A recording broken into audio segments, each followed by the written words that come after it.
স্বামী পরকীয়া করছে, এটা জানার পরে একটা স্ত্রীর ঠিক কি করা উচিত?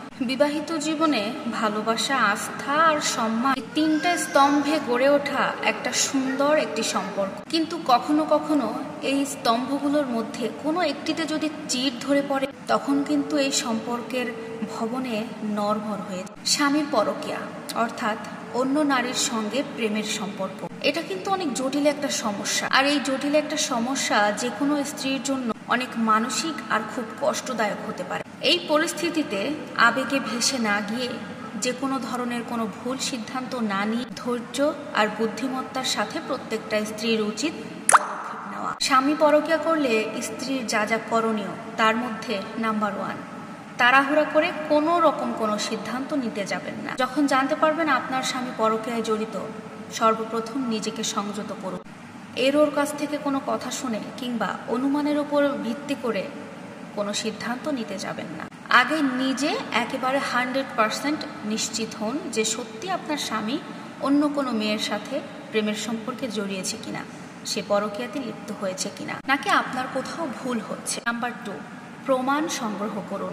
আপনার মনে যদি এতটুকু সন্দেহ হয় আপনার স্বামী পরকীয়া করছে, তাহলে আগে ধৈর্য সহকারে বুদ্ধি খাটিয়ে প্রমাণ সংগ্রহ করুন। এই ব্যাপারে সরাসরি স্বামীকে কিছু না জানিয়ে তার আচরণ লক্ষ্য করুন, তার ফোন কিংবা মেসেজ এগুলো একটু লক্ষ্য করুন। তর্ক করবেন না, এই সময়ে আলাপ করুন। আলাপ করতে করতে কোনো একটা সময় সুযোগ পেলে এই বিষয়ে আলোচনা করুন এবং পাশাপাশি আপনি আপনার ভালোবাসা আর কষ্টের অনুভূতিগুলো তার সাথে শেয়ার করুন। মনে রাখবেন, এই ব্যাপারে কখনো ঝগড়া বা তর্কে জড়াবেন না। তার সাথে কোনো প্রকার কোনো তর্কে না জড়িয়ে তাকে এটা বোঝানোর চেষ্টা করুন আপনি তাকে কতটা ভালোবাসেন এবং তার এই ব্যবহারের জন্য আপনি কতটা কষ্ট পাচ্ছেন।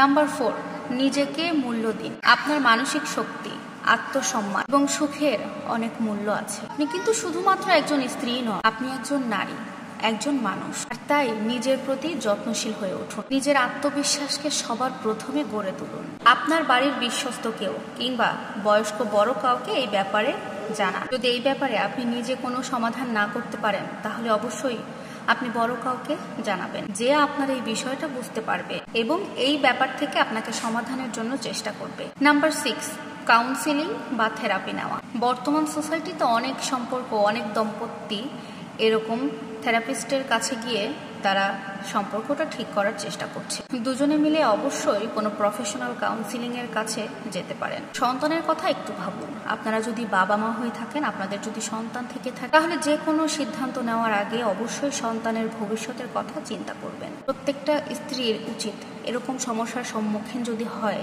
তাহলে অবশ্যই নিজের মধ্যে ধৈর্য রাখতে হবে এবং বুদ্ধিমত্তার সাথে পরিস্থিতিটা সামলাতে হবে। তাড়াহুড়া করে কোনো রকম কোনো সিদ্ধান্ত নেওয়া যাবে না। আশা করছি ভিডিওটা সবার ভালো লাগবে। আল্লাহ হাফেজ।